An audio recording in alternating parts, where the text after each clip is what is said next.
Hi, I'm Lisa Leiter. In Chicago Business Today, the Political Week in Review. Each week I'll sit down with our political columnist Greg Hines to talk about the latest news in the race to become Chicago's next mayor.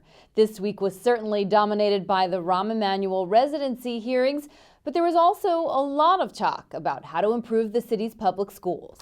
So Greg, Rahm Emanuel stayed very calm and collected this week during this residency ruckus. What did we learn at the end of the day? Well, besides what's in his crawl space.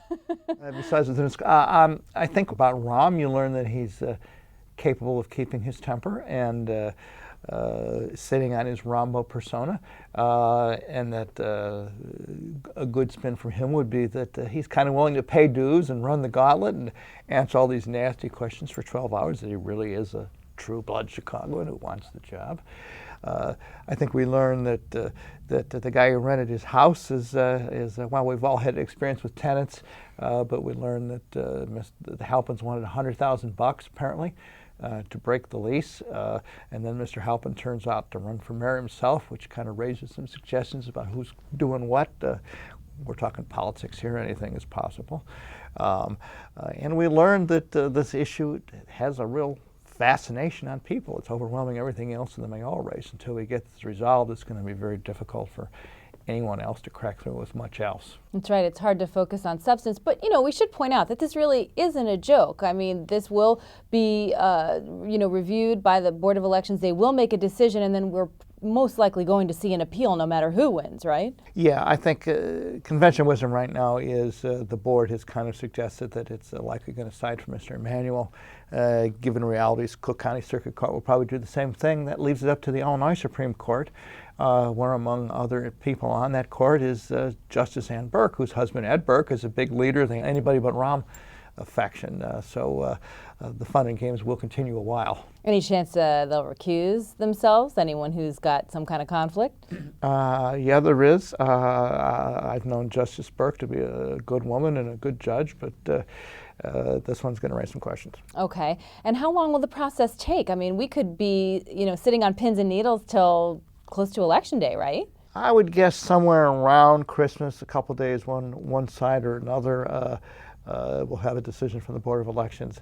Then it'll go to circuit court unless for some reason the Supreme Court takes the thing on an expedited appeal basis. But very hard to tell. Judges follow their own schedule. Sure. Well, let's talk about some substance, because education after the residency issue was certainly the #1 topic of the week. You had Emanuel coming out with his plan. You had Gary Chico calling it light.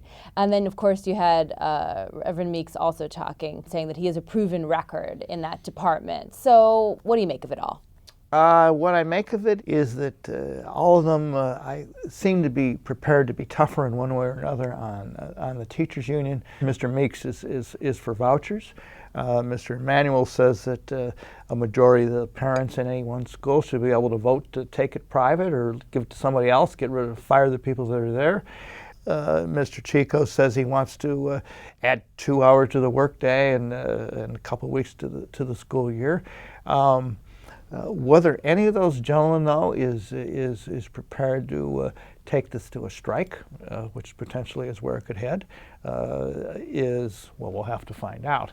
Sure. And Mr. Emanuel got some backing, supposedly, from Joe Mansueto, the CEO of Morningstar, for this private fund that he's talking about, right? Yeah, he's proposed a kind of a local version, a local privately funded version of Race to the Top at the federal level, where local entrepreneurs and businesses would chip in. He hopes $30 million a year to incent good performance and good charter schools or whatever. And they've identified Mr. Mansueto as the first guy who's willing to pony up, but nobody's saying how much. Okay. But they say it's major. Okay. Next week, short week because of the Christmas holiday, what are we likely to see? Hopefully we'll see a decision on the Rahm case. I don't think you're going to see too much, to be honest. Things are going to start to shut up in a hurry. But you never know. It's a very short timetable. Okay, Greg. Thanks for joining us.